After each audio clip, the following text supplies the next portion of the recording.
And what is going on, guys? This is the third episode of No Waifu, No Laifu with Ben and Josh. Josh, yes. Yeah, see, I introduced you this time. Now I'm being able to be identified now by our gracious fans, all 30 of you. We're staying somewhat persistent. Consistent. Oh, shit. I mean, persistent, I guess, because we're kind of hitting them. You know, we're coming out. We're staying coming out, but we're consistently persistent at putting out content, except for that 1 week. But we don't talk about that. We don't talk about that. That was a very dark time. But the one thing I do want to talk about, Ben, you know what? First of all, how's your chest? Okay. Oh, are you okay? Gotta bring this up? Are you suited to do the podcast I'm right now, suited. big dog? I mean, I got diaper chest down because of my saran wrap, but I mean, you could have had it done today, to be honest. No. You could have had it done. No. But you know who could have done it in one day? My man, Deku, with his 1,000,000%, quote unquote, one for all punch that he threw on Mr. Lookalike Titan. Basically. Dude, just bringing that up just gave me chills, man. Like, talking about something crazy. I was not expecting that. That was total left field. I didn't even know he could tap into that much power, to be honest. Yeah, at least right now. Yeah, because he's never actually gone that far. Yeah. It was, because when I, obviously 1,000,000%, I saw that and I was like, 1,000,000%. What does that even mean? And apparently in the manga, the mangaka gives kind of a description on what that actually means. It's basically plus ultra. He's psyching himself up. Okay. And he just used 1,000,000%. One thing have they even said why they use like United States names for all their punches? I haven't caught on to why that's a thing. What's Detroit got to do with anything? What's Delaware got to do with anything? Does it just sound cool, or maybe that's what All Might does? And where did he get it from? Because I still don't understand. Because I think that he also has like a Texas Smash or something like that, right? Yeah. So it's all United States. Maybe that goes into the mangaka being very into East or Western superhero stuff, right?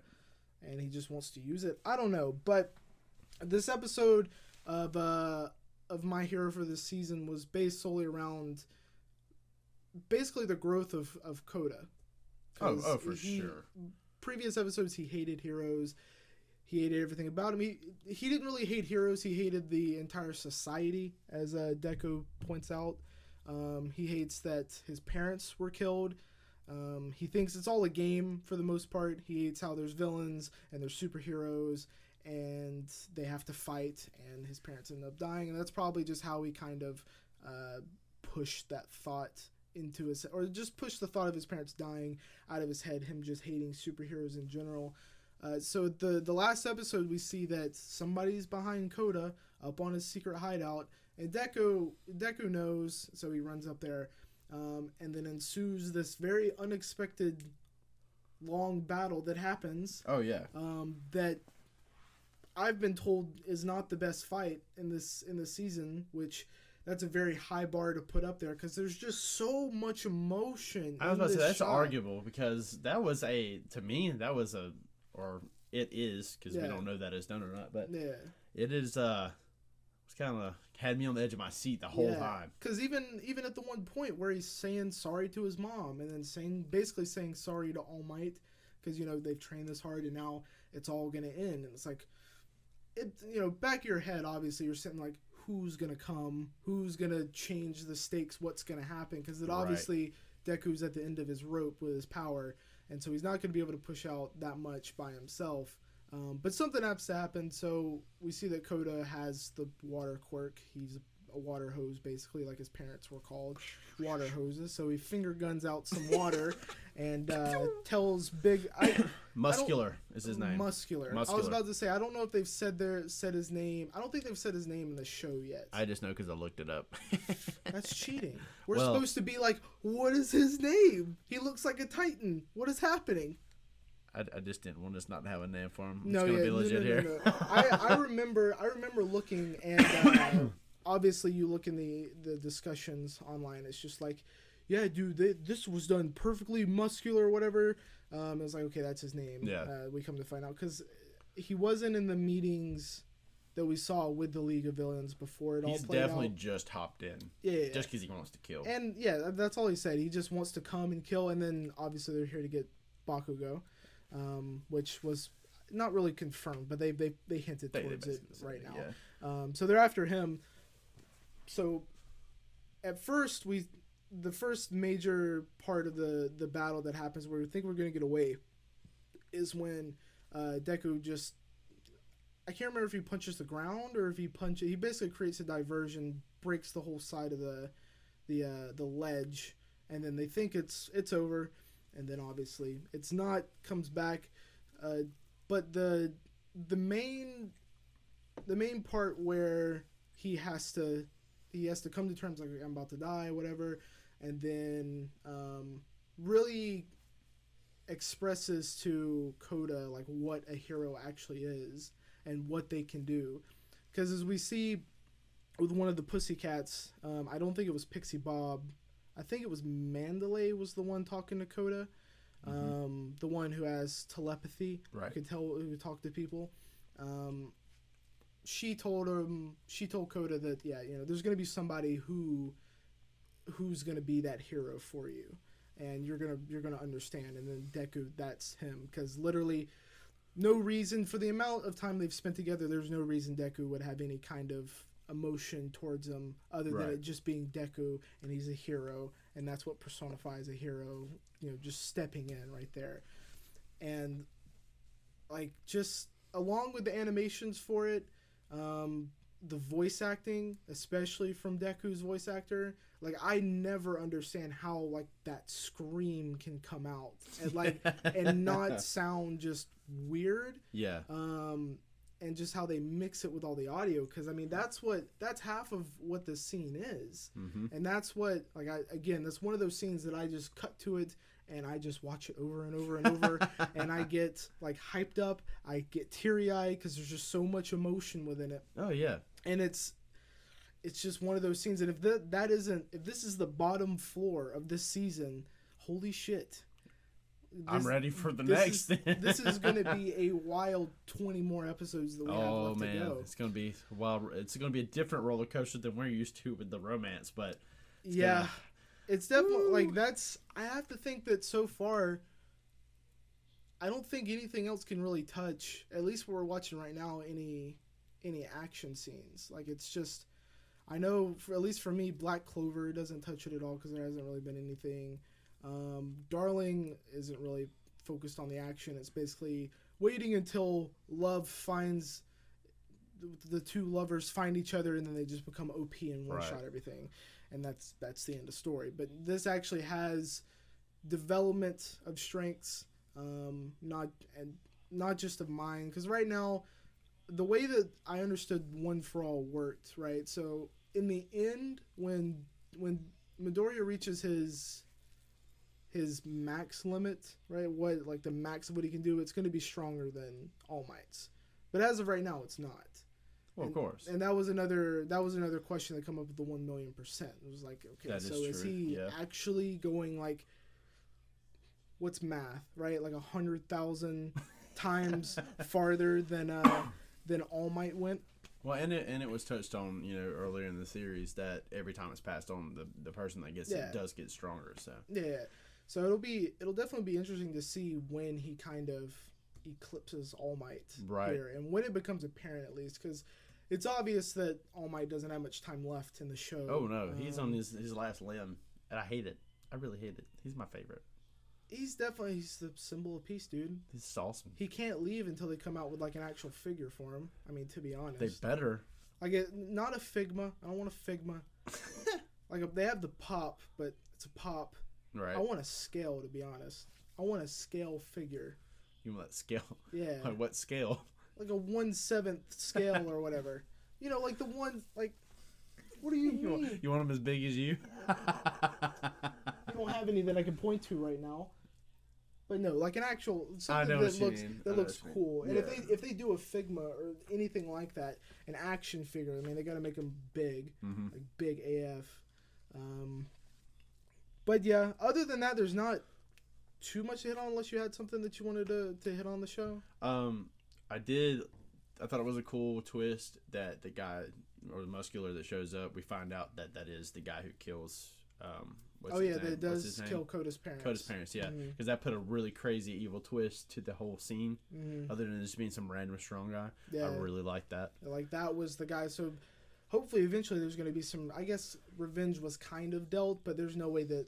I mean, there's obviously no way that they killed Muscular. Oh, no way. They just kind of put him out for a while, and then Deku's going to hop on. But another thing that you brought up, the battle isn't over. At least, like, this one small battle is not. This is a battle within the war. Right. If anything we've learned, if they don't show that they're over with, or that the character's down, it's not over yet. No. So I'm kind of scared to see what's going to happen. Could it be that he is down and we just don't know yet, or is he about to get up and Deku has no arms right now? Well, my thing is that there's still there's still villains with the rest of the group. And so Deku has to come back. There's no All Might. there's nothing but Aizawa, Eraserhead, and one of the Pussycats got taken away. The one that was just recently announced or brought into it. I forget what she can do, but they didn't spend much time on her. She was kind of brought in. It's like, here's the fourth one. Yeah. Cool. I'm pretty sure the guy with the basically, I don't know what he had all over his face, but it was like the hooks in his mouth or whatever. Yeah. I'm pretty sure he killed her. Oh, it was pretty much referenced because you just see a hand. Yeah. I've also heard that it could have been other people, but I don't know who else it would be because we don't know. She was out there because they referenced. Oh yeah, she was out there, and then we cut to it, and it was like there's somebody's limb, which was pretty. I was not expecting to see that. That was pretty gruesome.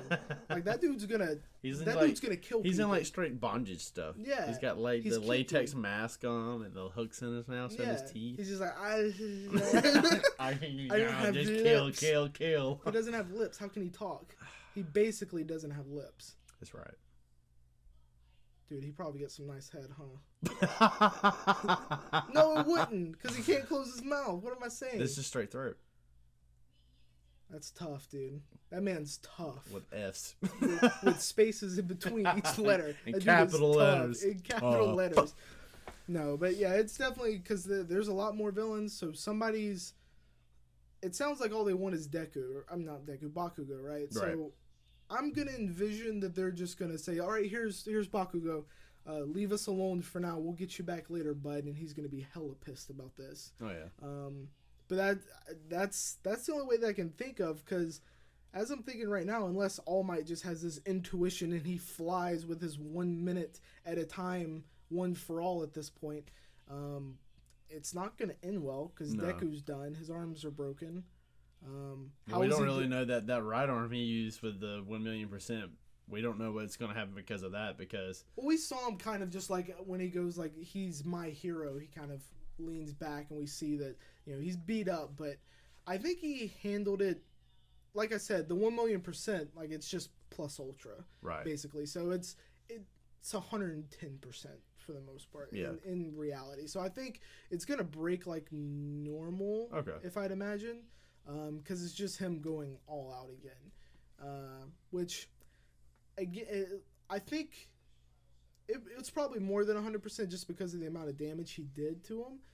Because for the most part, it was just based off Koda catching Muscular off guard and then Deku being able to rise back up and get stronger from where he was.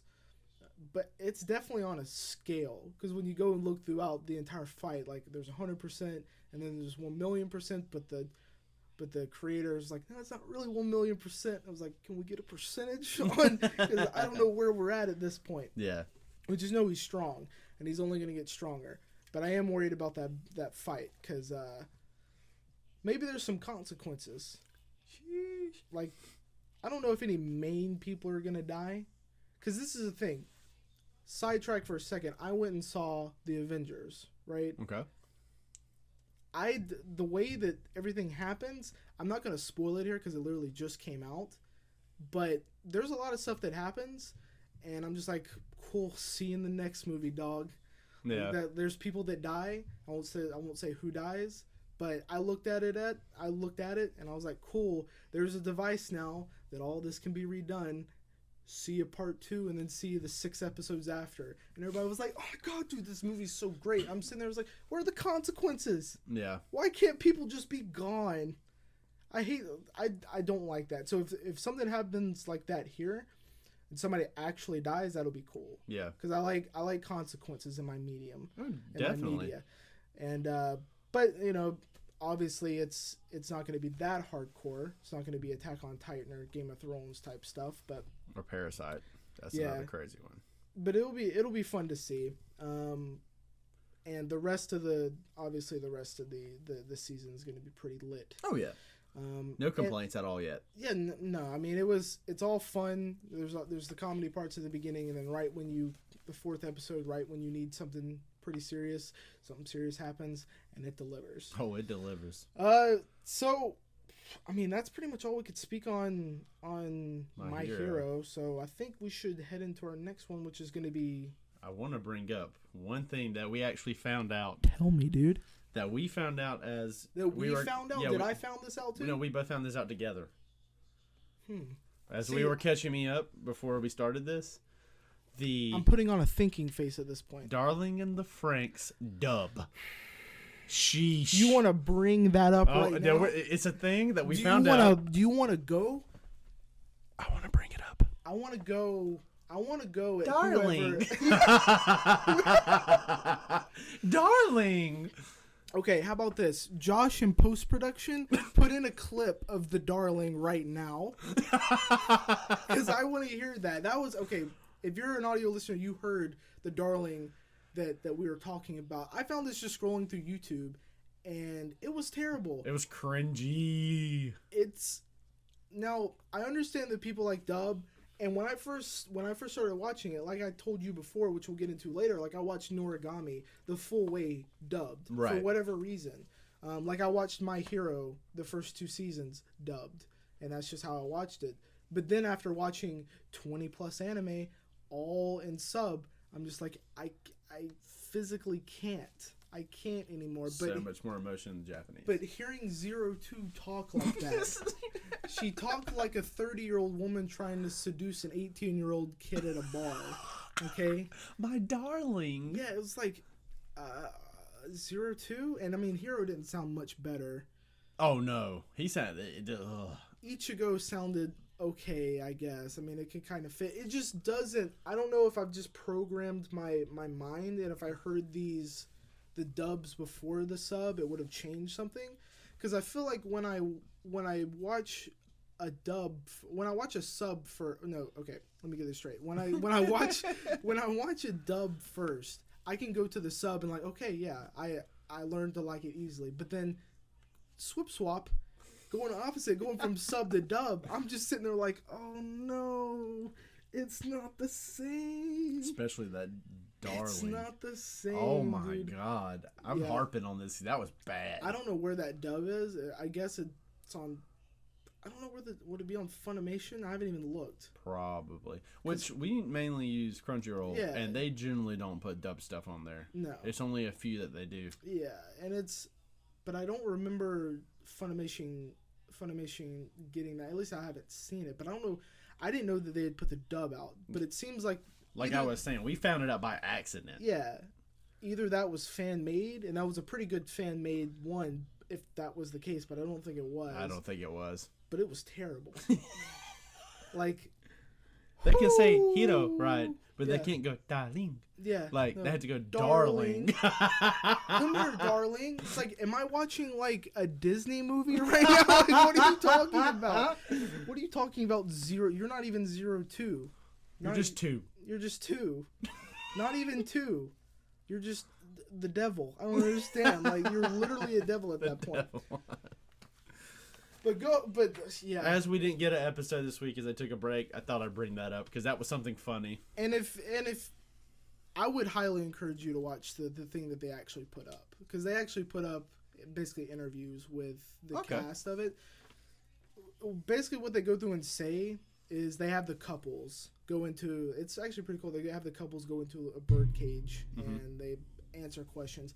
Mainly, what was the best episode for your character? basically, if you've watched the show at any time, think of each individual character. Remember the episode that they had the most character development. That's the answer that the voice actors gave. Okay. So like 02 and Hero, it was 15, the latest episode. Futoshi and Kokoro, their whole thing, and Mitsuru, theirs was the partner swap episode. That's, I think, I cannot remember what Ichigo's voice actor said it was. I know Gobro, his said that it was the one where he confessed to Ichigo that he loved her. That makes sense. It's basically whenever they made character development, so it's easy as that. An interesting thing was the director, they had a small interview. It wasn't even an interview. It was really just a monologue of him talking. And he basically just said, I hope everybody likes the story, the way it ends. Like, we're finishing it up, writing the end. And, I hope everybody will be fine with not everybody getting a good ending. It's just like, well, at least he's getting die. prepared. Everyone prepared for that so that all the newbies don't destroy him. Well, yeah, no, I think he meant, like, a good ending in terms of everybody's alive at the end. That, like, each individual character doesn't get a good ending for themselves. Well, I expected that from the beginning. Yeah, but it was like, what does that mean? Yeah. Like, okay, dude, who's gonna die? Like, we can't. Now we're on the edge of our seats. Yeah. With 9 episodes left, like, anything can happen.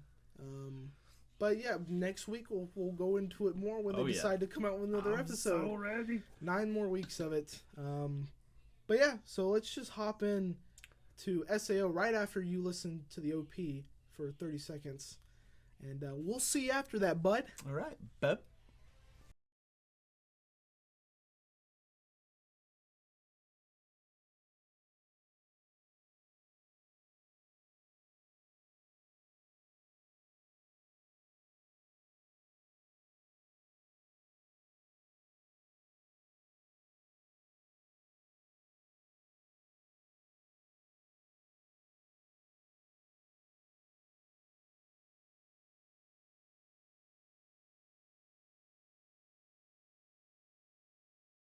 Back, guys, with Sword Art Online Alternative. SAO, okay, with most of these shows that are with the spring 2018 season, week 4 has probably been the best one out of all of them. Even though we bring back, we basically come back to the original episode that came out for SAO, where they're actually in the squad jam.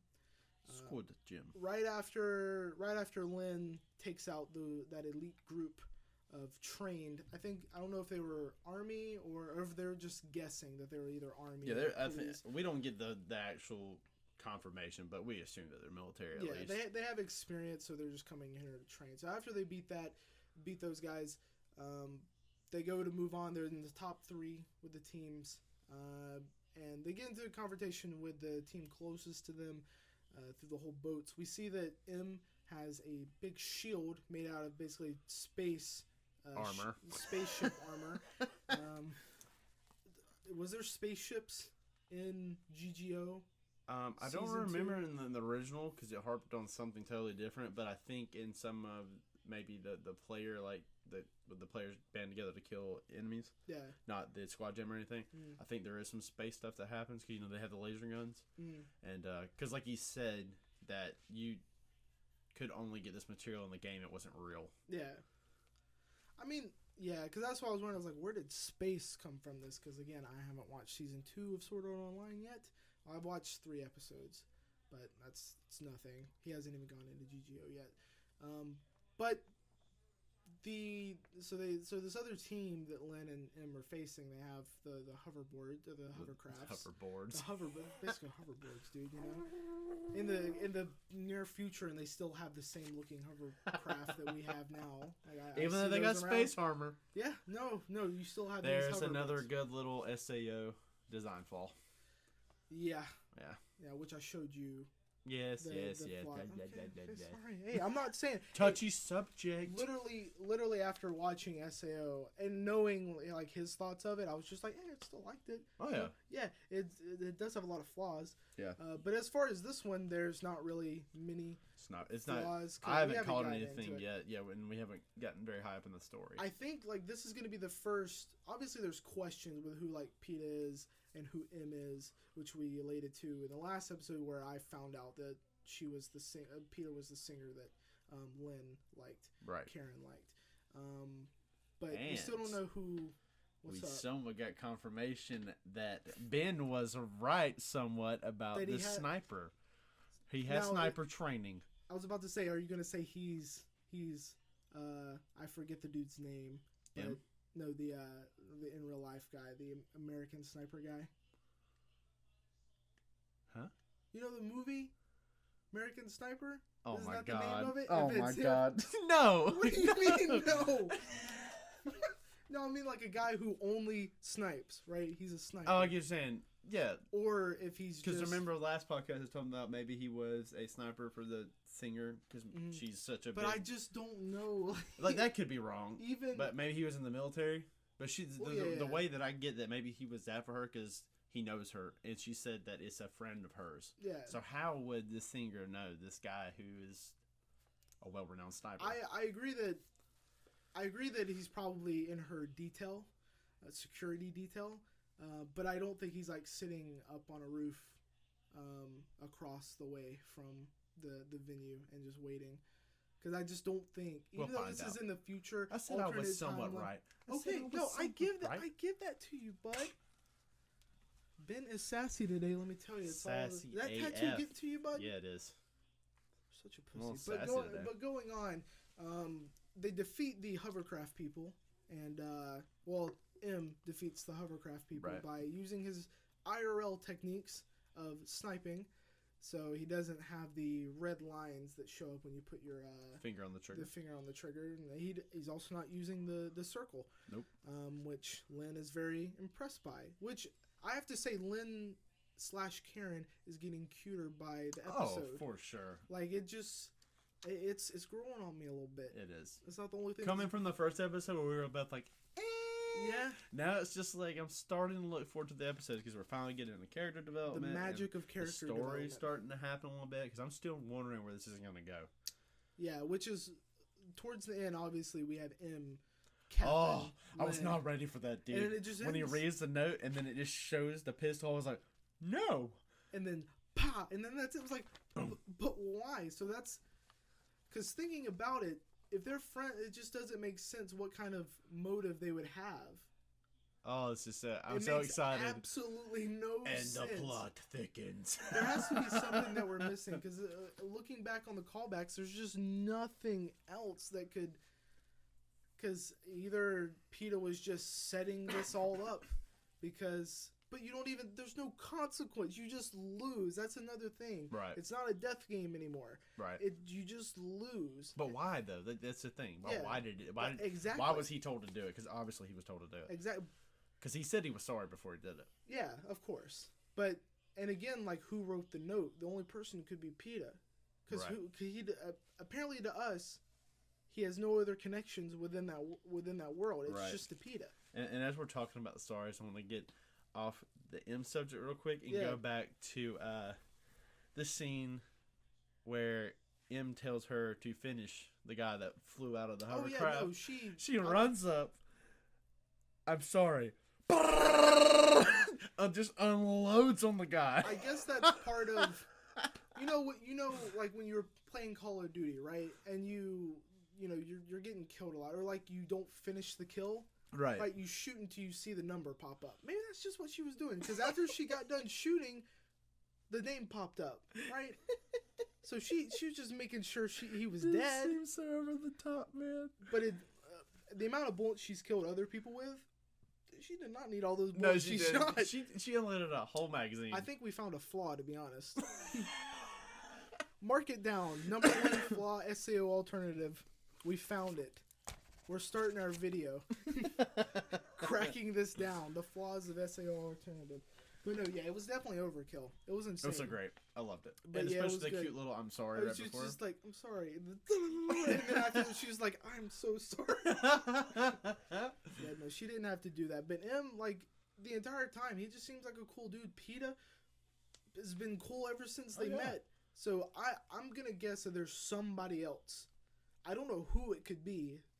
They have to be lying. Right. PETA and M have to be lying in some form. Either M knows other people or PETA knows other people, and that encapsulates M. And maybe he didn't even know. He just got a sheet, said this, and it came from somebody else. It's going to be weird. I'm so excited, to be honest. But I like it. I like it. The only thing, I don't know. The only thing that I'm worried about is just the overall story. Yeah. Like, what is it going to be? Is it just going to be about Karen IRL being comfortable with herself? Like, that's going to be the overarching? I don't see that because of how SA has always been. There's something crazy that happens. Not saying as in, like, So someone's going to die or anything, but I feel like it's got to be something crazy going on where maybe that, like, it affects Karen's character. Consequences. Yeah. Like, There some will be consequence somewhere. There's got to be one. There's going to be death somewhere. It's SAO, for Christ's sake. It has to be. It's going to be a cluster anyway. Yeah. That's pretty much it. That was a fast one. That was SAO. I don't know. It lasted a little bit. But, I mean, it's definitely one of those where I don't know if I'm having as much fun watching it as the original. But, I mean, that's obviously going to be speaking back to fully developed characters, quote unquote. We're and only then moving into Karen. a few episodes in, too, so we have no idea what's coming. Maybe it was her friend. Ooh. Because she likes... That would be crazy. She was the nerd for it. Maybe M's her friend. You know how crazy that would be? It would be crazy. If M was her friend. That wouldn't make sense anyway. Yeah. Plot hole. Another plot hole. Hey. Watch them do it, and then everything just falls off the rails. I don't know what SAO is doing anymore. I didn't know what they were doing before. I definitely don't know what they're doing now. This is terrible. Well, I think SAO is pretty much done. So you want to move on to probably the best rom-com. Oh, yeah. The best rom. Probably the best com. I don't know. Akuntu Kanojo, My Sweet Tyrant, is pretty funny. But we get more of Watakoi. So yes, I guess we will play the OP and be back. Roll the OP. Maybe I have the full thing of the beginning, or maybe I just have the cute part. You know what I'm talking about. Oh, we'll see you after this.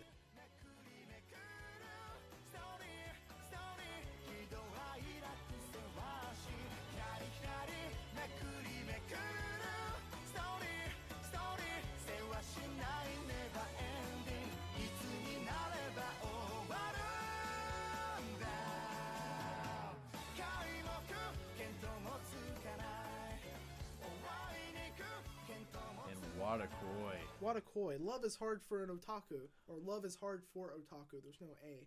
I mess that up every time. I don't think it really matters. It happens. I'd sit there like, no, it's not it. You're not a real fan. You're not a real fan. I don't think, I'm going to be honest, I'm going to go ahead and crush your dreams for something you said earlier. I don't think they're going to come out with figures for her. Dude, don't do that to me. Why would they? Because she's cute AF, bro. Let's think. How many other characters have they made figures for that was pointless? That's true. They did make it for Takagi-san. You really didn't have to do that. Uh-huh. Really? I mean, like, but 3 episodes in, there's no way that they're going to have figures. I was just having hopes and dreams. And you know what you did? You shot them down. Print out a picture. Wrap it on a already made figure. I'll do it. You're artsy. You got this. You got your little D&D figures. I'll do it. Okay, but Watakoi. This again, following with the trend, even though this is the 3rd episode instead of the 4th, this is the best episode that they've had. They've done a very good job with each episode. There's been, obviously, what I like, character development through it all. Character development. They're growing, obviously. They went from, didn't think they would be able to, well, at least Momose didn't think they would be able to date, to them dating, and then Momose being embarrassed around Nefuji, and then them not really totally comfortable. But the funniest thing about this episode to me And there's a lot of funny moments. There's a lot of good moments when in this you really break it down. But the very beginning when Nefuji's like, okay, you want to come over to my place, and she's like, what kind of underwear am I wearing?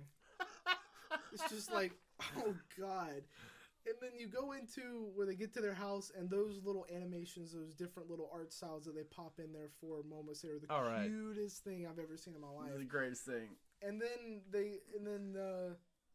Nefuji leans in to get the Wii controllers, and it looks like she's like making a move, just dying. Like, oh god, god. No, let's do it when they're red. Let's do it when they're red, because she remembered her panties were beige. It's just like, let's do it when they're red. And he just leans, or no, let's do it when they're pink. Yeah. And he's like, oh, you wanted a pink controller? And she was like, oh shit. But then Momose remembered, Nefuji's a man. He was a man, and he just wants that. But that, and then also the other two characters, not as much, because I think they're and Kabakuru. Yeah. I don't think they're in there to develop, obviously, but they're there to help the other two develop. And so, what's green hair girl's name? Hana. She helps. Well, she brings up, I want to look for your stash, Nefuji. The stash. Every otaku. And then Kabakura is like, no. He's just like, I will not permit this. I will not help. I will not do it. I'm a man. I'm a fellow man. I will not do this. Very respectable of him. Yes, very respectable. A good friend. A good manatee. But apparently Nefuji doesn't have any physical stashes of porn within his room. Just the figures. The big booby figures. She's turning around. She turns around. Was like, so you like big boobs, huh? And it was like, no, you like boobs, huh? I was like, I'm a man, so yeah. He's just like, yeah, of course. Just straight and to the point. And and then they come in, and then the very slick move that Nefuji comes in with. Oh, like even just the total delivery, the setup of it all, just it's like, you can hit me if you want. You can hit me. That was so weird. She's that like, was huh? What? I was like, what's going on? No, he's not. There's no way. And then that gentle caress to the side of the face, I was like, oh my boy. What really sold it to me that okay, something might actually happen. So when he raised his hand, he was like, okay, only go like 60-40% of your full power, and he was just like, you might want to close your mouth. It was just like, oh, she's like, oh. And then just goes in for that little kiss. That and I was gentle just caress of the face, and I was like, my boy. For a guy who hasn't had a girlfriend, who's apparently haven't had such much social interactions, I'm gonna have to hop on these dating sims or something, because they're teaching a man something. Making a man smooth AF. I don't know where he learned that from.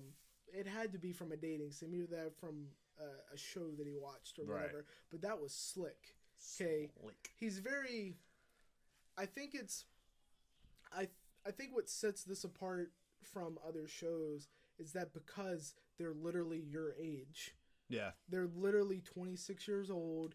And I'm enjoying that because, just off topic for a second, most of them are high school or younger. Yeah.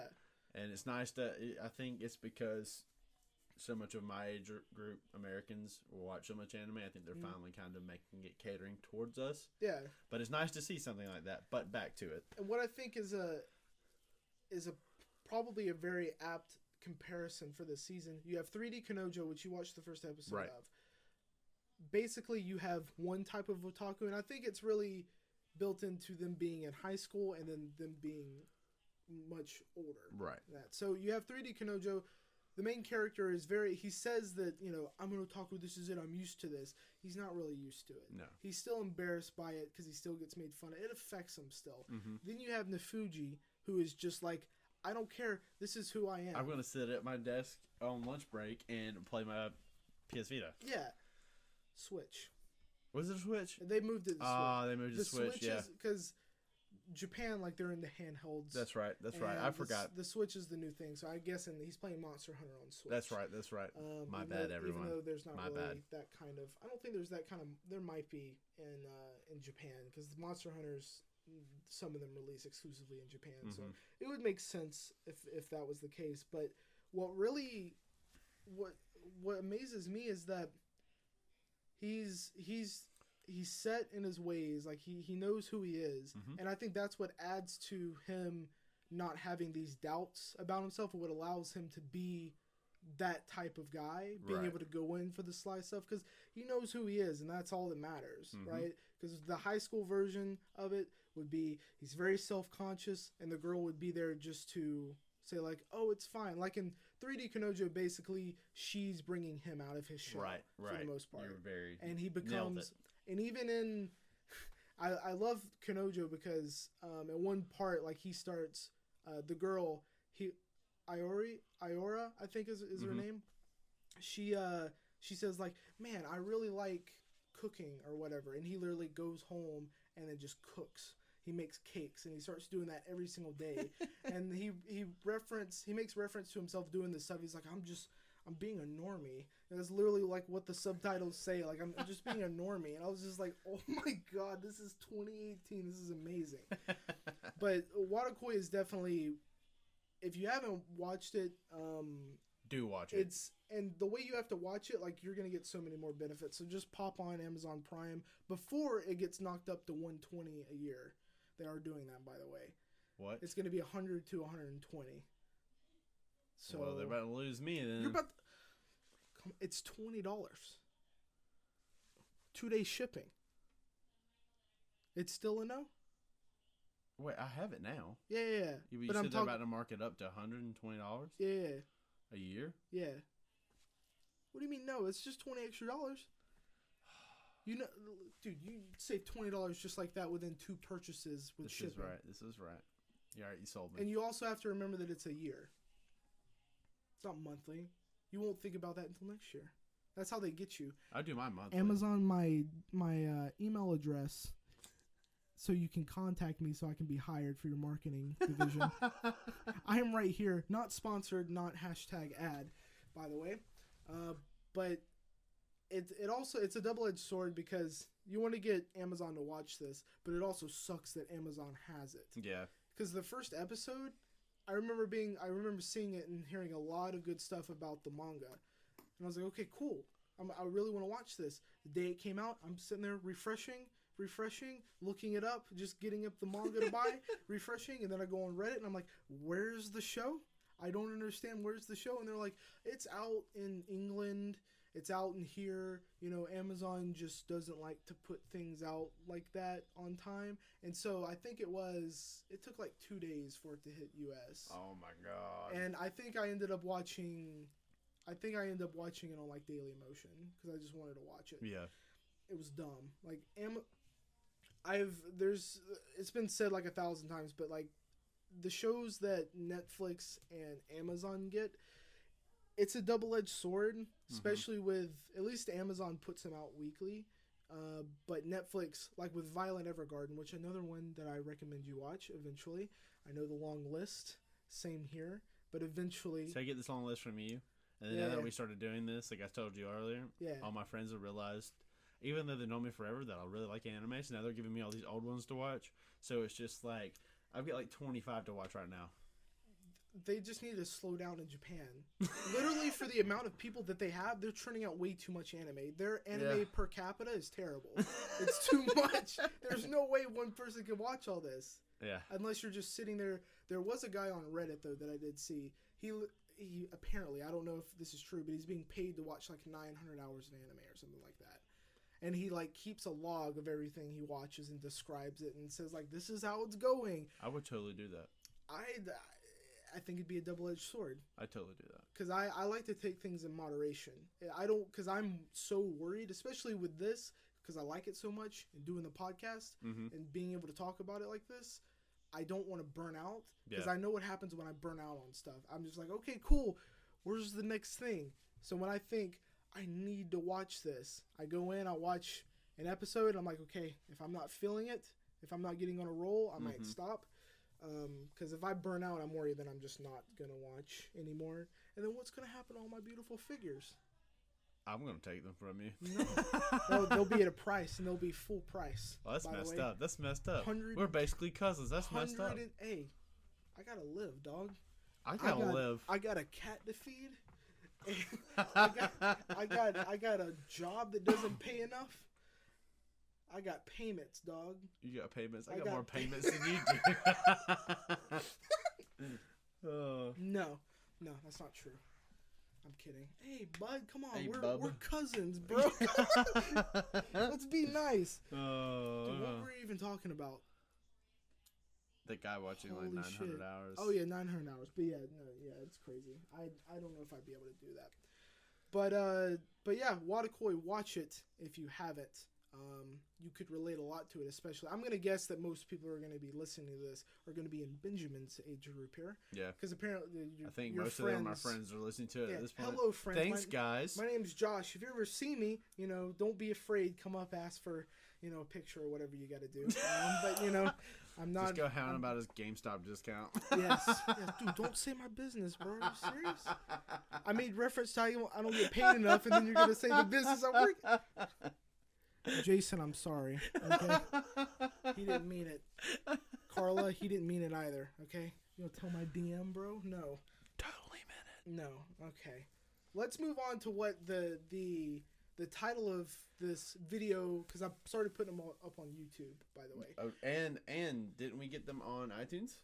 It's in the review process. It's in the review process. And okay. I think iTunes, they take a nice, hard, thick look at a podcast, or really anything that goes up. But I put it up last week. Yeah. And I haven't heard anything back from it is in the mix, guys. And I'm really excited about that. If it goes up there, because I literally Googled, I was like, how to promote our podcast?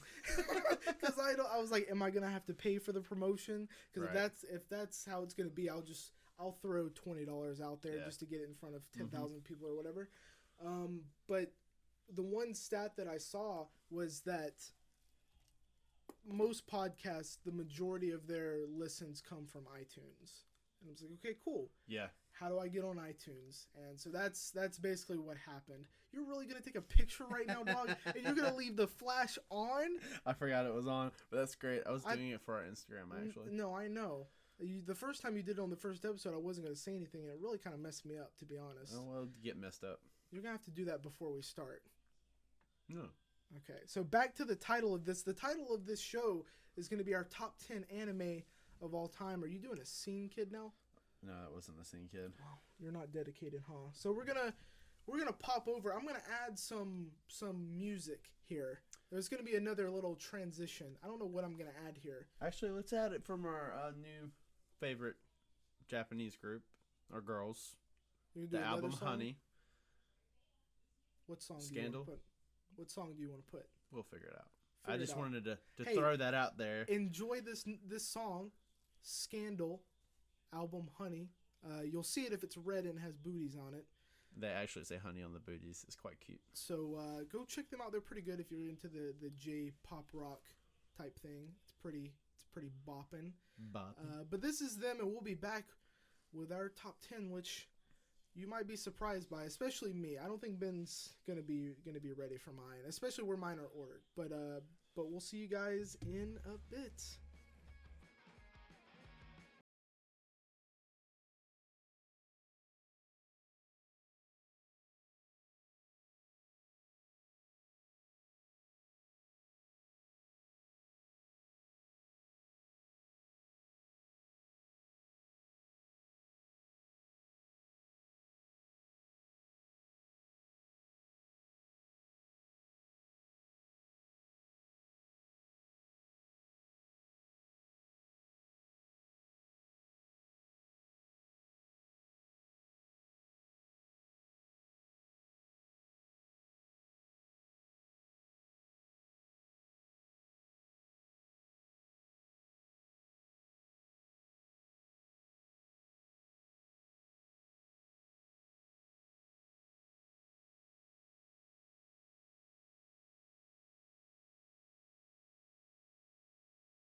And we're back, guys, with the top 10. Top 10. Of Are you all ready? time.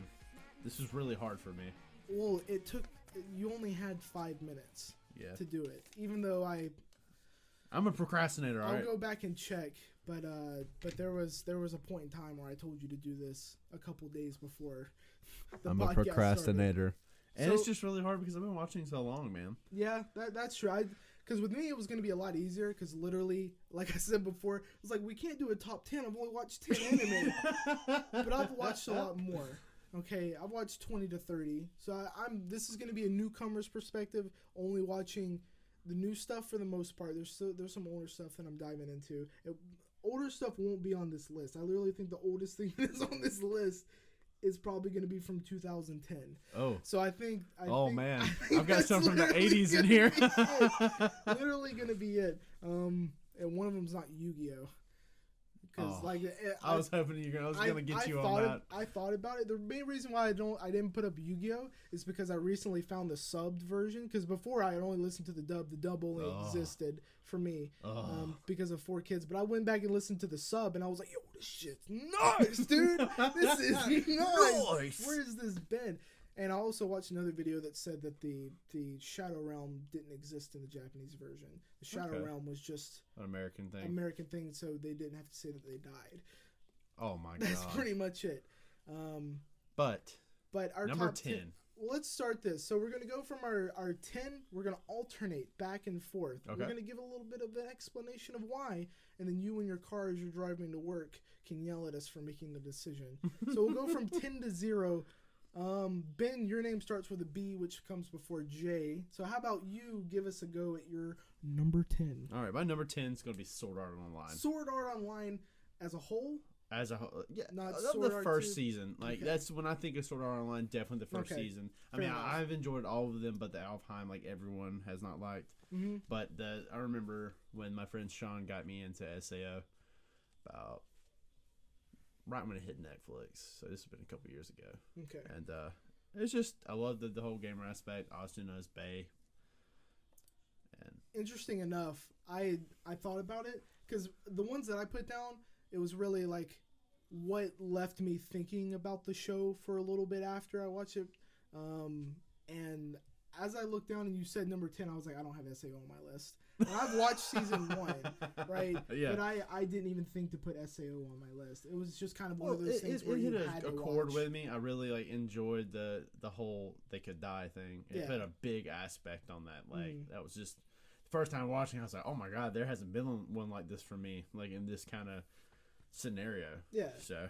Yeah, it's understandable. But everyone pretty much. I mean, it's recent enough to where you would know why I'd put it on my list. Yeah.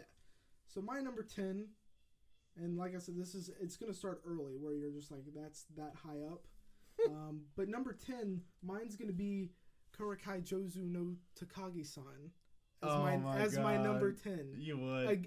Again, if you're laughing in your car right now, I have not watched a lot, but it was one of the first shows I watched. So I'm gonna chop it up to that. Okay. It's one of the first ones. The innocence of it. It was the first one that kind of told me like, okay, you're into slice of life. This is what you like. Right. You don't need the action. You don't need the magic. You don't need anything like that. And you that's don't when need I the was death. so glad that you found this slice of life. So Takagi-san takes my number 10 because it really just introduced. It's really me. cute. I mean, it was Yeah. great. Like it's like I Yeah. said, it took me a while to get into it, but once I did, wholesomely happy. I have the manga pre-ordered when they come out with the Blu-ray in English, because they've come out with a couple of volumes in Japanese. But once that English comes around, your boy's gonna get it. And when that dude on eBay drops those prices on those 2 figures, Done. I'm gonna get that. If it goes back to $100, your boy's popping off and dropping a dub on it. That's not even a dub, but.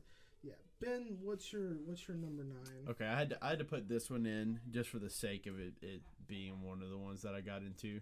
Mm-hmm. It was be Dragon Ball. I Dragon love the Ball. sense of adventure from it. Not Dragon Ball Z. I was about Dragon to say, Ball, is this going like to be the OG? Kid Goku? Okay. Which I actually saw after Dragon Ball Z as a kid. They oddly enough put it on Toonami second instead of first.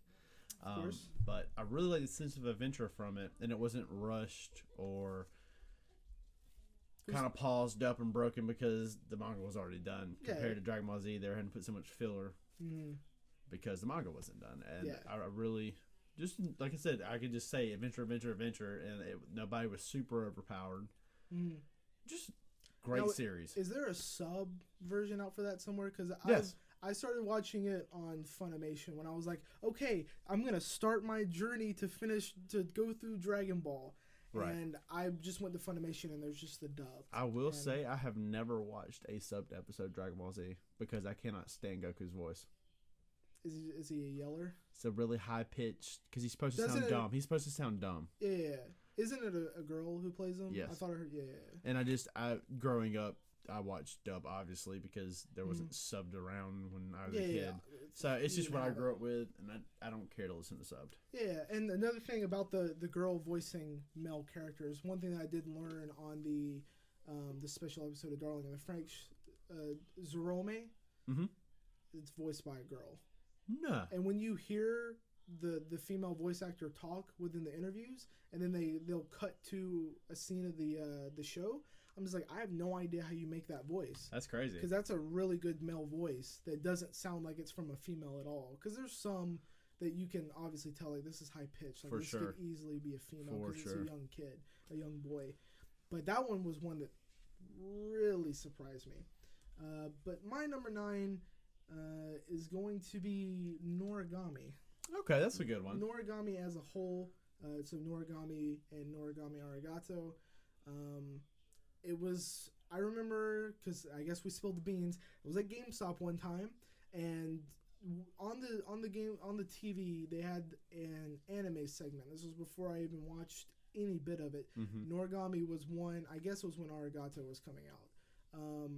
They were doing recommendations, and Noragami was one of them. And they went through and explained it, and I was like, that's pretty interesting. And then I remember flipping through, I can't remember, I think it was Crunchyroll. It was on, I believe Netflix. It was on, that's why I watched it on was Netflix. Was it? I thought I remember watching it on like Hulu. It could have been. Originally, I watched it on Netflix. Because I don't think I saw too much on Netflix for anime for whatever reason. I was doing a really bad job of looking for it because there's obviously like Attack on Titan and stuff like that. But looking through Hulu, that was one of them. And I watched it dubbed. Watched it all dubbed, both seasons. And I don't remember it being as bad as I see it now. But that was just another one of those gateway, right? So the gateway are going to be like My Hero, Noragami. I believe literally those are the first two I watched. And getting to the end of it, and then obviously building the loving Hiyori as much, and Yato, and the arc with, which I think you haven't watched season 2 of it. I'm just now catching up. But at the end of season 1, obviously Yukine and Yato, they have that dispute, and just like seeing that happen. Yeah. And then obviously you have Yato's little saying he does before he kills one of the spirits, which is even in the dub, because I haven't even listened to that part sub yet. Even in the dub, it was like, this is awesome. Yeah. But yeah, number 9. Noragami. So Ben, hit me with that number 8. Big. Mine's gonna be one you have no earthly idea is a thing. It's called Hajime no Ippo. It was. I don't. I want to say started in the late 80s and is still ongoing manga wise. I think it's in the thousands on chapters. Sheesh. It is about a boy that gets picked on at school and then picks up boxing and becomes a great boxer. Of course. And I just love it. A friend of mine, Josh Laughlin, brought it up. Someone I never thought would have watched anime was like, you got to watch this one, Ippo, like, man. What? It's about boxing. And I was like, okay. Then I ended up picking it up. Great one. Would recommend. 3rd season's kind of weird. Still good. How many anime seasons are there? There's 3 that I know. Well, what I have over there's 3. I don't think there's a 4th one. So they haven't covered all the manga. No, they haven't. They just kind of ended it on the 3rd season, from what I know of. That's if they did. That's good. Yeah. Especially like the manga is one thing you could keep going. I guess, but shows that just keep going. It's just like, this is too much. Just in the arc, and you can't end the arc and then go into something else like with Dragon Ball, right? So Dragon Ball Z. It's like, cool. It's Dragon Ball. It's just things. Okay. My number 8 is going to be big ol' Attack on Titan. I think it's easy for people to understand why it's even on the list at all, especially for somebody like me. definitely one of your first gruesome ones. Yeah, and I think it might not have been on the list if I had to wait the 4 years for the second season. Because like me. I started watching when I think it was right after season 2 came out, because I think season 2 came out in summer or spring. I don't think it definitely didn't come out in fall. At least I don't think so. It was really February when I started like, okay, there's seasonal anime. Mm-hmm. It shows that, because I literally thought that shows just went on. Like it was like an American TV show, right? They'll just go until it starts getting downhill, and then they'll just cap the story off. I thought that was literally what it is. And I'm really glad that they're all, like most of them are 12 episodes. Those are my episodes, favorites. 24. And, you know, you just get so much out of those little episodes. But Attack on Titan really, it showed me, it kind of put the standard up there to like, okay, this is what anime can be. Because I have a friend who anything that he completely hates anime. He hates when we talk about anime. So when we talk about Attack on Titan, you know, he doesn't know what it is, but he thinks like Dragon Ball, it's all weeby stuff, right? It's all, because like, no, you have this perception of what anime is, and you think it's these cute moe shows, the comic girls, Takagi-san, whatever it is. But then you go into Attack on Titan, where there is basically not a love story at all put into it at all, except just for drama. Except for Mikasa, she doesn't even go for it because it's just too dire of a situation. There's too much going on. Yeah, and that's the production value, the animation for it, how cool the characters just look flying through the air, the balls that get dropped, revealing information that we would have never have thought that this would have happened. Right. It's a crazy show, and season 3 will be coming up. We'll talk about that a little bit later, but that's why it's my number 8. Number 8 at least. Well, number 7 for me is going to be Suzuka, which is a good slice of life love story. Okay. Kind of tragic. It's about my chair squeaked a little bit. But it's about a girl in high school who's a track star, jumper. Boy transfers to school, runner. They ended up kind of falling in love. I'm not going to go into full detail. Yeah. But it was great. Really tragic in the end. You didn't know how it was going to end up. And that really started my full slice of life. This would have been years ago. So. Give me a year. I think I found that 5 years ago. So hot 2013. Yeah. 2013 doesn't seem 5 years ago, to be honest. It is. But it is. Okay. Depression. Okay.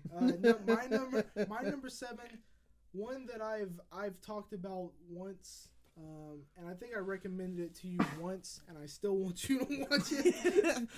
And I just try to recommend you one thing, and you can't do that. Okay, like that's different. I can't read. Okay. Anyways, A Place Further Than the Universe is my number 7. That sounds dope. This is when I went back and actually thought about how it compared to the rest. It came out in winter 2018. It's about there's a main character which I can't remember their names at this point, but basically it's about 4 girls going to Antarctica. And each of them has a different reason for going. And they all just kind of come together, they go, and they basically just grow up. Specifically one, I think her name's Yuzu. It's something like that, I can't remember. But she is a child star, and so she does these news type shows. She's really big, but you know, she doesn't have any friends at all. And these are the 3 girls who are already set in their ways, are going. Yuzu was supposed to go, but she didn't want to go. She was supposed to be the reporter going to Antarctica on this trip, and she at first didn't want to go. They wanted to take her spot so the other 3 girls could go, and they finally talk her into doing it, and basically they do stuff that shows her like, we're actually your friends. And then Yuzu basically breaks down crying, and it's just like, whoa, this is way too much. Just the entire show cinematically, the voice acting was great. The way the story was told, it's 12 episodes. I burned it out in a night because I watched the first episode, and then after going back and seeing the reception that it got, because it has like an 8.7, Right. something like that. Like it's a really good moe style slice of life that everybody should watch. Coming of age, and not. I mean, there's no romance in it at all. It's just about them growing as Growing up, people. yeah. And it's great. So definitely another one that needs to be put down.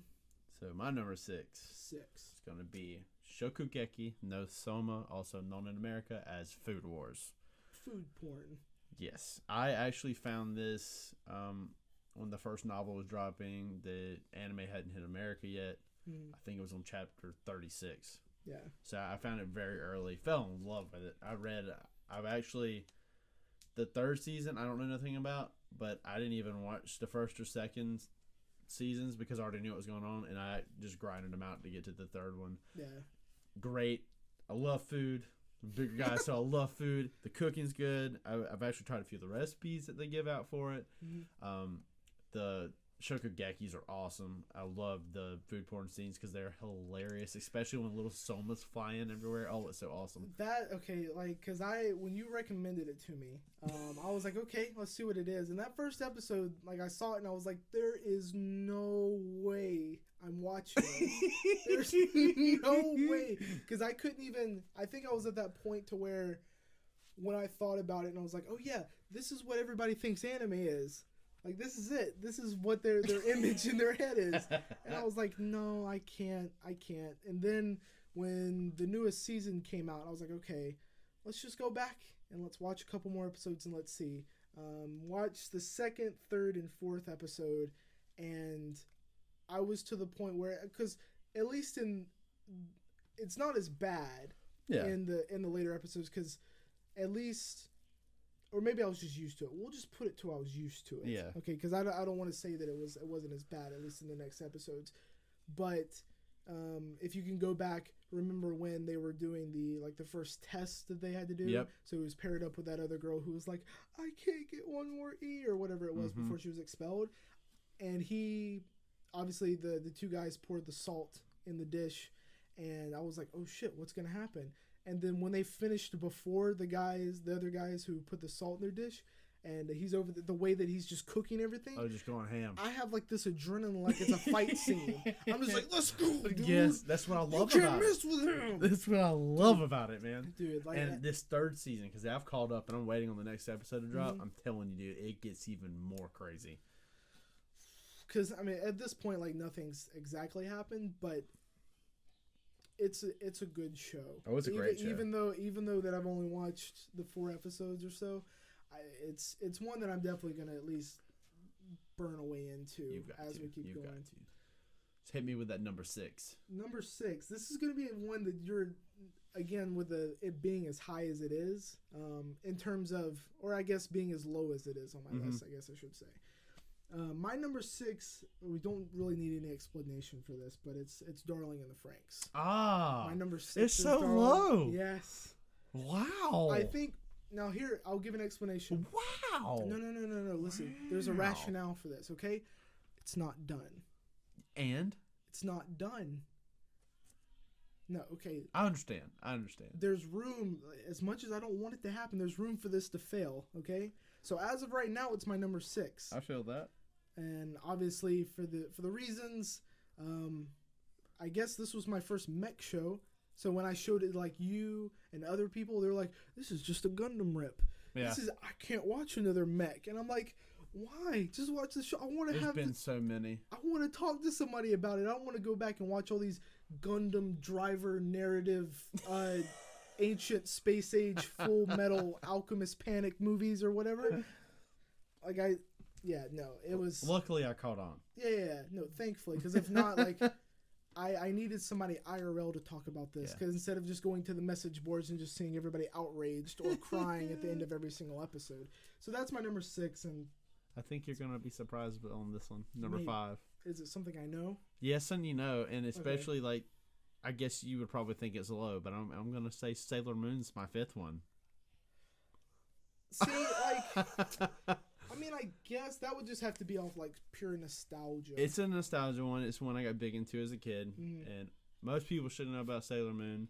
If not, it was basically aimed towards girls back in the day. Yeah. And it's just these girls named after all the planets. They have magic girl powers. Spoilers, I haven't gotten that far. And it just goes on forever. Yeah, just And I mean, I wouldn't recommend it to anyone just watching because it's definitely it's a nostalgia thing. Most people my age like it because of what it is. But if you're gonna watch it, watch it. Now that I think about it, I think that was actually the second one that I watched. Yeah. Well, I even told you not to dive into it because I watched the first 4 episodes of the Crystal one. And that one's not as bad. Yeah, I watched it. I was like, this is as bad. I was like, no, you need to go watch the OG. I went back and watched the OG, and I was like, this is worse. Like, I don't understand. Because I was watching it. The respects, man. 4 episodes in, and I'm like, she's still just learning one thing. She can't, all she does is so quiver, far, dude. Is just like fall down in fear. She throws her tiara once, and then Tuxedo Mask comes in, throws his rose on the ground, and then everybody runs away. And then that's it. And then that one time she had like supersonic crying, which was like, what is this? So I can understand, but yeah, it's just one that I probably won't. I understand. Get into that much.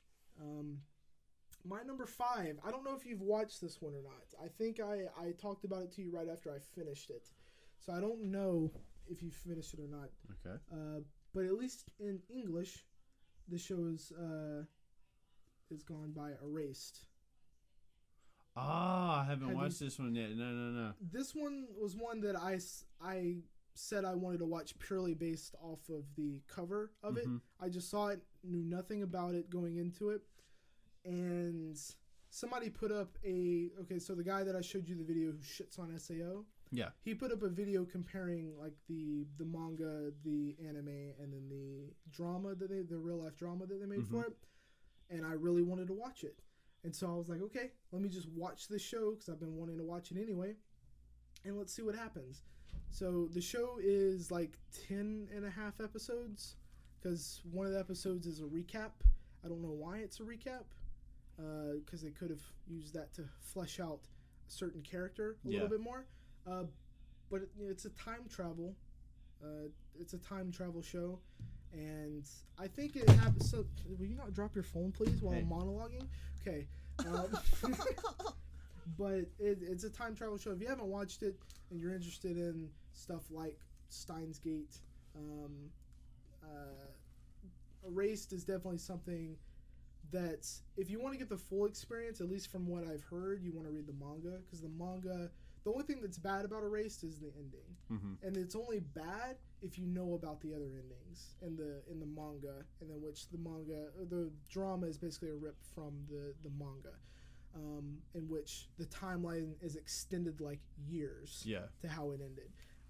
But just watching the show straight up, the opening is amazing. The song, like I had to go download it, and I found the dubbed version, and it's really good. Hell yeah. Especially when you're able to understand what it's saying. But yeah, Erased.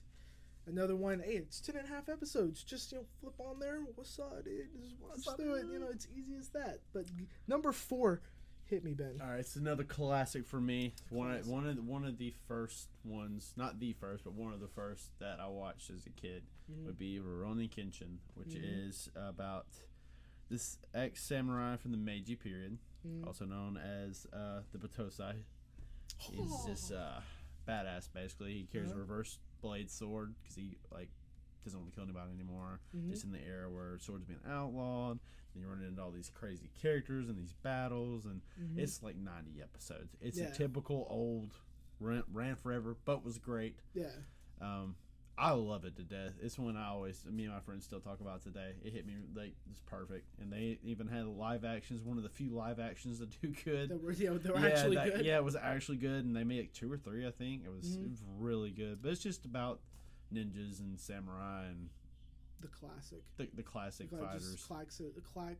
Klaxosaur. Classic. Get into the Klaxosaur. The classic action-packed shows that you want to hit them with.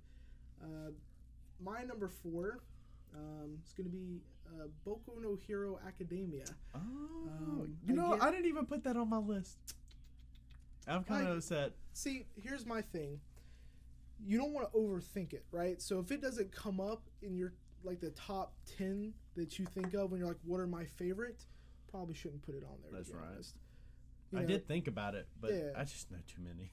That's the thing. Like with mine, it's where it is, and because this is my Dragon Ball. Yeah. Right. So even though I'm not a kid, so I guess like Z would. It's the big one for you, the big one that hits you right. The end of Z, because I remember watching. There was the block. You had Yu-Gi-Oh, you had Pokemon, and you had Dragon Ball Z.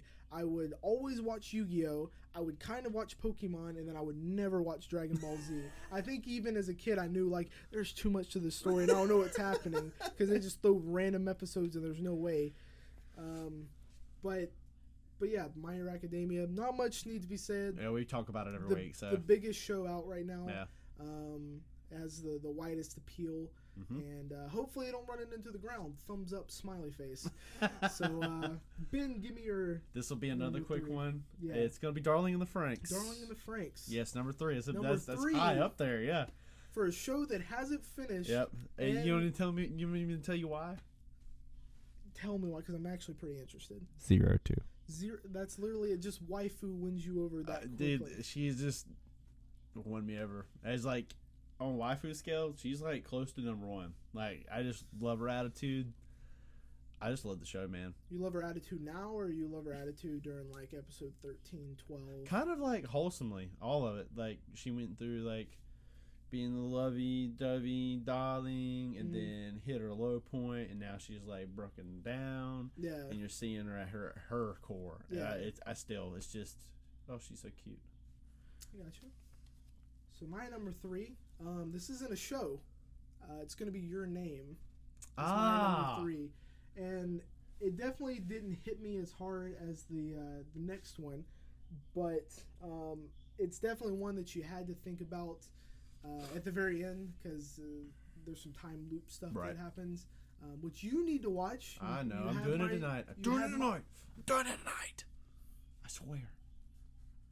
And before I get a text tomorrow. If I don't watch it tonight, you can publicly shame me on our Instagram. Publicly shame you? On my don't we have to have like a lot of people following it? You can, if you just put enough hashtags, enough people will see it. So I'm gonna shame you in front of you, me, and Justin. We've got like 22 followers. Obviously, I don't know. I haven't been on the account yet. Yeah.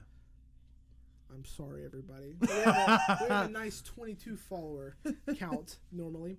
But yeah, where was I? Your Name. It's Makoto Shinkai, the director. The same thing you did, 5 centimeters per second, which I just recently watched. She and Her Cat, which I watched the adaptation from his original one. Going off of, I'm just gonna go with what everybody else says. It's the next Miyazaki. Yeah. In terms of that, I've heard that like plenty, especially from Wolf Children and stuff. I've been hearing that. So the amount of detail that goes into it, and even like with Your Name, he said so many times. Makoto Shinkai has said so many times, "Don't watch Your Name. It's not finished. It's not good." Yeah. Just like that's an unfinished product in his eyes.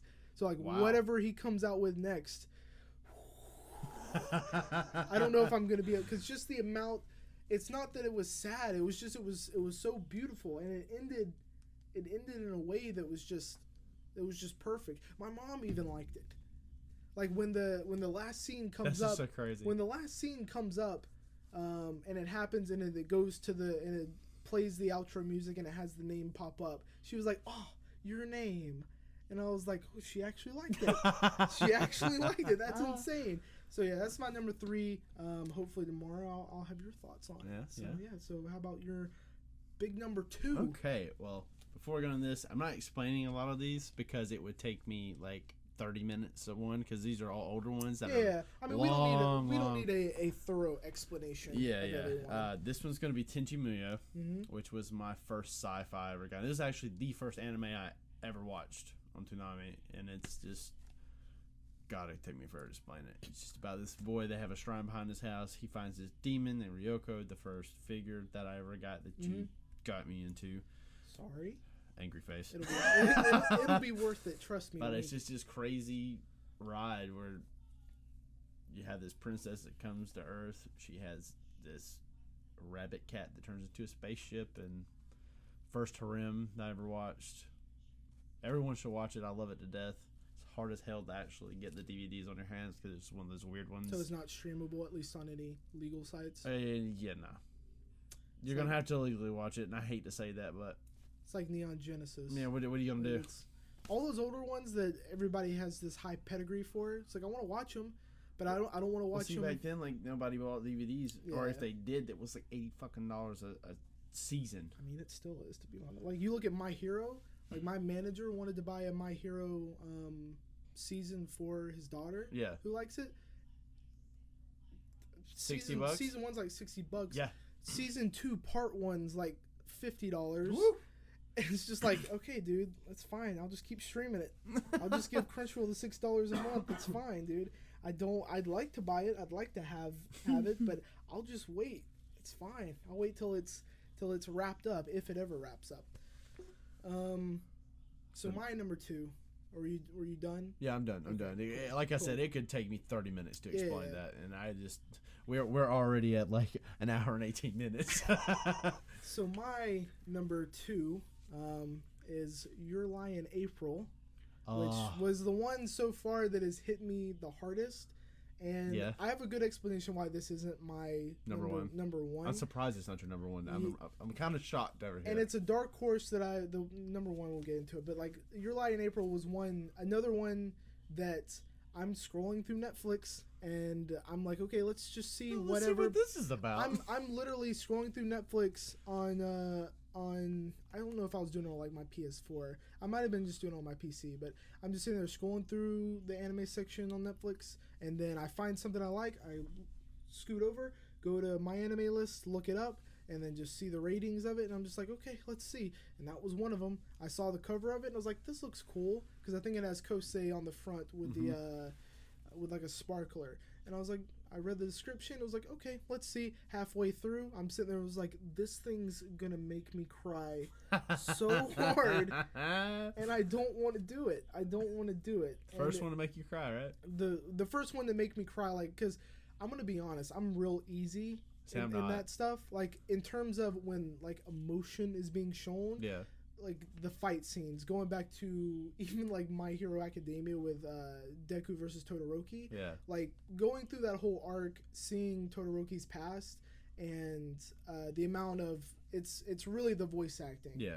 Like hearing Deku scream, like "Come at me with all you've got," stuff like that. Like I'm just like, yes, dude, this is awesome. And I just get teared up whenever like that amount of emotion has been put into it. But then when you put that into one that's supposed to make you do that, and then has all these very heavy subjects in it, I just couldn't do it, and I couldn't do anything for like the next 5 hours. Yeah, I remember after that. I had to go to work after I finished it. And I was zombie. This is zombie. I was so emo. Like I had no emotion at all. It was terrible. I sat there and I was like, it was so good. I really want to watch it again, but I don't think there's any way I'm going to be able to rewatch it. Yeah. And I don't know if I should. But yeah, Your Lie in April, number 2. And now I guess we're going to get to the big dogs. Ben, what is your number 2 for me? Oh, number 1. Oh, number 1. Yeah. I already told you that was Tenchi, remember? So my number 1, actually, the anime, do not watch it. Don't watch it. Because they squeezed 124 episodes, 124 chapters in 12 episodes. That sounds tough. It was bad. It's just bad. Sounds almost as bad as like, I think with Erased, to put it in perspective, the last episode of Erased encompassed like a volume. Yeah. Of the manga. Well, see, this one, like, it started in the middle and did these look backs, and then like, oh, we're here, and then done, and didn't even go to the end of the manga. But it's actually one I've been trying to get you to read. It's Kitty no Iramachi. So it's okay to read it? Yes, read it. Do not watch it. Okay. I have it over there if you want to watch it, but it's not worth it. Okay. I just bought it because it's my favorite series ever. Okay, I see it. It's actually the same guy that did my number 7 Suzuka. His name is Koji Seo, which he also created one named Fuka. And what's cool about his, I'm going to touch on really quickly, that's why I'm talking fast, is all his manga and they all are in the same world. So he has his characters kind of pass each other, and you'll see him, and you're like, oh my god, there's Suzuka! Yeah. And like, but it's basically about these characters. They boy and a girl, small town. She loves him. He doesn't love her. Then he falls in love with her. She leaves. He chases her. They don't get together for a while. And they end up at the end. Gotcha. But just me telling you that is me not telling you nothing. Oh yeah, I'm sure there's some major things that will happen in between this. It is definitely my number 1 of all time. Because that's the one that had me like on the like I'm reading this thing and like I was tearing up halfway through it, crying at middle ways, then 3/4 of the way I'm just like, what is going on? And then finally, and it's just bittersweet tears of joy that it ended up the way I wanted it to. Well, thank God it doesn't end in tragedy. Oh no, it's not. It's I might definitely shoot that to the edge. It's definitely a roller coaster ride, and it's gonna get you. I mean, that's why I keep pushing it because I'm very excited to get these texts from you. Like, what are you doing to me? Hopefully, eventually, when I kind of get into the reading of the manga, because I've bought a couple manga, I just haven't read it. There's just so much to watch at this point. And that's like one, I hate to say it, but you're just gonna have to read it online. Yeah. Because it's gonna cost a lot of money to get those books. And I hate to say that and even promote doing that. I'm not, cutting short artists at all. Yeah. I have well enough spent my money to help people. Yeah. For sure. Yeah. So I don't condone it, but if you got to do what you got to do. Yeah, at some point. It's not like we're in Japan. Yeah. So my number 1, one that I literally watched probably a week ago. Oh, wow. Yeah. It happened because it's rated high on Mal. And I was like, okay. I watched the first episode. And I was like, I don't know. I'm really eager to hear which one this is. And then came back, and I have to say Steins Gate is my number 1. Oh, what I haven't seen. Damn. Steins Gate. Damn. Dude, if you haven't seen this, holy shit. Especially Steins Gate 0, because I literally I finished Steins Gate, watched the first 2 episodes of Steins Gate 0. The only complaint that I have of this is it's 24 episodes. The first 8 episodes are the slowest thing I've ever seen. It's literally it's all character development for the most part, getting everybody together, establishing kind of what everybody wants. But once you get into the meat and potatoes of all this, oh my god, dude! That was because when I started, I watched a couple of episodes the night before my big day. And then I woke up the next day with I probably still had 19 episodes left. I watched them all that day. I just spaced them out in between, and I just watched them one by one by one. And the amount of, because it's hard enough to do a time travel instead of just writing yourself in a hole for it. The way that they have the time travel set up, they have it set up to where it's easier to get out of in a way, but you just have to watch it. Like, I will. Because right after I watched it, I went and explained it to somebody just outright, because I had to tell somebody who didn't know about it. I wanted to see their reaction immediately. And then I went on Amazon, because there's still a movie that shows it from another person's perspective. Right. I think, or it might be a different story altogether. But I went, and on Amazon it's like $25-$30 for it. I'm just like, I'm getting it. I have to, because I would have gotten Your Lie on Blu-ray or whatever, but I don't think there was like an easily accessible one to buy at all. I think I had to go straight to eBay, which was kind of sketchy, and so I just chose not to. It's always sketchy on eBay. Yeah, I bought a few from there. I'm guilty of that. I mean, like, that's where I get all my figures. So cheesy I'm not gonna teeth smile. Yeah, smile. But yeah, so that's my number 1. That's our top 10. And we got we're already at 126. So I guess we can. What we'll have to do is touch on Attack on Titan and Origami next episode. You want to do it next episode? Yeah, I don't want to run them too far because they're gonna get tired of hearing us eventually. if they're gonna get tired of hearing about it, there's no way they made it to an hour and 30 minutes left. Okay, I have excitement. Noragami's back. Okay, so what I have here, it's gonna resume in June, I believe, or at least it's gonna resume in July of 2018. Okay, so the mangaka not sick anymore. She's gonna come back and they're gonna start making it, which hopefully is going to lead to more anime adaptations of it, because the end of season 2 of Arigato was not definitive by any means, so they could easily do it. That's all I really want to say. That it's back. So if you are reading the manga, well, look out for 2007 or 2018 July. We're jumping back here. It's back. We're going back to the past. It's been back, I think it's been just over a year since it went on a hiatus. Right. So that's exciting. We had the Attack on Titan season 3 was announced. The trailer was pretty cool. You need to watch it. season 2, even though I just went and spoiled one of the major plot points. Well, that's because I want to know what to talk about, but we're just kind of rushing through it at this point. Yeah. So one thing I really want to hit on is they learned their lesson from the first to second season transition.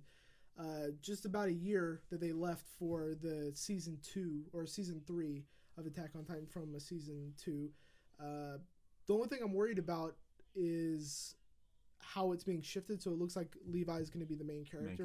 The one that is going to have the most development, because up until now he's just been this guy which even in season 2 he was hurt for the major battles, so he wasn't even doing anything. So he was just this cool, calm, collected guy who just did what he had to do. He was highly skilled, and he didn't die, so obviously he's going to move on. So it looks like it's this guy named Kenny, who kind of cowboy.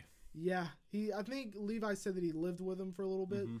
So Kenny knew Levi as a kid, and I guess there's going to be a feud there, but it looks like it's going to be a lot of politics. Very political. We didn't see any Titan outside of Eren, and we didn't even see much of Eren. No, we just see that one scene of him as a Titan, then we see another scene, and that's it. I just want to know what's in the basement. Yeah. Because season 2, we don't see what's they don't make it to the basement because the Titans come through the wall. They come through the wall, and we still don't know what's in the basement. I have heard from some manga readers that he basically just said, "Hey, do you like them fighting the Titans?" And I was like, "Yeah, I mean it's Attack on Titan. That's what the show's about." He's like, "Cool. They don't fight Titans anymore. they don't do it anymore." And I was like, "What do you mean?" It was like they just talk politics, PvP. Just picture PvE as the Titans, them versus the Titans. PvP, it's them versus them now. I'm like, oh great. I guess I thought I was gonna have to wait another year for Game of Thrones for more politics, but I guess Game of Thrones is. I guess it kind of as you explain it, it kind of sounds like it turned into a Walking Dead. No. How it went from zombies to not zombies anymore. Zombies are still part of it, but not yet. Okay. Not yet, because we haven't had season 3, so we're speculating. We don't know. Okay. But because they could do something different from the manga, but from what I hear, the manga is just them talking, which I hope not. But yeah, other than that, that's probably gonna be it. We have what's up. Well, I was just going to touch because I'm actually excited about these just really quickly. Yeah. I almost said Kill la Kill, and I did not mean to say that. Yo, I'm watching Kill la Kill, by the way. I know. 7 episodes in, I'm about to buy a figure. I was trying to say Darling in the Franxx, but the figures. The figures, that we both have pre-ordered. I pre-ordered both. You both. I didn't want the suit. I'm kind of not big into mech suits, coming from the Gundam thing. Mech suits been ran in the ground for me. Yeah, but this is look. This should be perfect. I don't really like how it looks. This is a mech suit. It's a mech, but it's 0-2. They're too rounded. It's a person. They have face. You can change the faces though. They can be surprised mech, surprise Strelitzia. Don't try and send me on this. It's not gonna happen. It's only $35, dude. That's easy. Just don't buy gas one week. It's fine. Well, I have this Strelitzia or however you say it. Strelitzia. There you go. And 0-2 figures are now pre-orderable on AmiAmi, which has the deals that you can get. Oh yeah, it's on Crunchyroll too. Is it on Crunchyroll? Yeah, but it's you sent me that link for AmiAmi. It's no. You should do it from AmiAmi because Crunchyroll, if I remember right, I think Strelitzia is $50. Oh. It's OG price. Okay. I think it's only knocked down a little bit, but the 0-2 is $60, I think. Which is actually only 56. 44 on Ami Ami. Yeah, and I think the Strelitzia is like 34, so It is. It's 34. it's not a bad deal for that. Yeah. I just didn't want to spend that much on two, and I'm not into the mech suit, man. And you know what? I can't wait after buying those. I'm sitting here, I'm like, so when are Ichigo and Delphinium gonna come out? Cause you buy them, I'll burn them. Cause I'm gonna buy it. I'm gonna burn them. Cause like you could set Strelitzia behind 02 when she's like in cockpit know it looks mode. cool, but I don't Ooh, like. imagine having both of them. I'm not into. I'm gonna the buy suit. both of them. I'm gonna buy both of them. Okay. Especially if it's $30 I just for want my waifu. Delphinia. That's all I want. Okay. I'm sorry. I still think I still have there's a good 25% that still likes Ichigo. Well, I'm Like, not part of that. I was never part of that. I still think she's cute. Whatever. I like her voice actor. Have your strawberry. Okay. All right. Well, that's gonna And- be it for no waifu. What? Our last thing. Are you really gonna like diss me? Yes, I and then dissed you're you. gonna move on. Yep, I'm jumping into this. Okay, We're gonna alright. do the waifu of the week because yeah, that's the a waifu main of the thing week. that's supposed to. This is no waifu, no waifu podcast. If there's no waifu, why are we doing this? You're jumping on me for jumping over you, but it makes sense. Yeah. Hit me with yours. Mine would be Momose from Wataku. You're gonna copy me from last week, guys. Yeah. It's mainly She- because this past episode, like, Best episode. it was just watch it, you'll understand why. But she's really cute. Oh yeah. And plus, here's another thing. This feeds into my version when you talk about the anime boobies, right? I don't like the big ones. You're right. I like a nice fit version, and she does have big ones, and that's fine. I didn't even notice it until they have big boobs and I don't. And I'm like, oh yeah, that's right. I don't care. But yeah, Momose is gonna be mine. Mine. I'm gonna go a little creeper status on mine. Don't. What? Well, she's younger. We're not a lowly podcast. What's that? We're not a lowly podcast. I can't help it. It's gonna be Usagi Tsukino from Sailor Moon. Okay. Sailor Moon herself. Yeah. I mean, she's just a younger character. That's why I had Yeah. to say it. I can't help it. It's one of my favorites. She's cute. She's great. But that's actually it. That's all I was gonna bring up. That's it. Yeah, we had to have the wife of the week. I guess. All right. Well, that's gonna be about it, don't you think? Or unless you got. I could probably come up with something else. I mean, we probably could. This could be just the BS era. We could just go into like. You would talk about Kill la Kill, like no. Oh, we could. I could for like 45 minutes. Next week, Next I could week. like honestly next week I could probably get a good chunk of it done. Yeah, I will say my last regard on this episode would be this week's been kind of slow, and there wasn't a lot going on this week. Because Darling the Franks wasn't there. That's our big one. There was no main waifu show to come up. But yeah, so again, follow us on Instagram.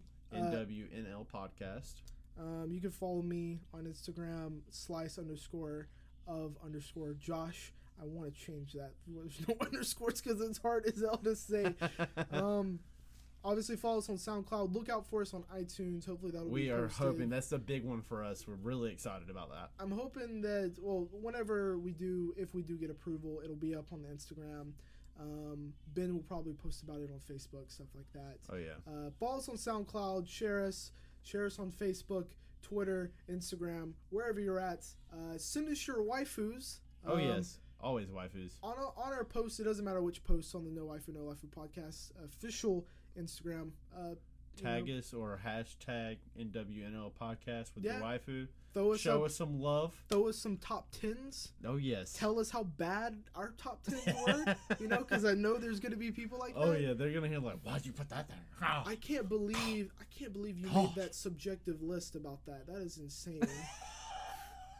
I cannot believe you talked on a topic that was completely subjective. Because there's going to be those people. But Ben, it's been a long one.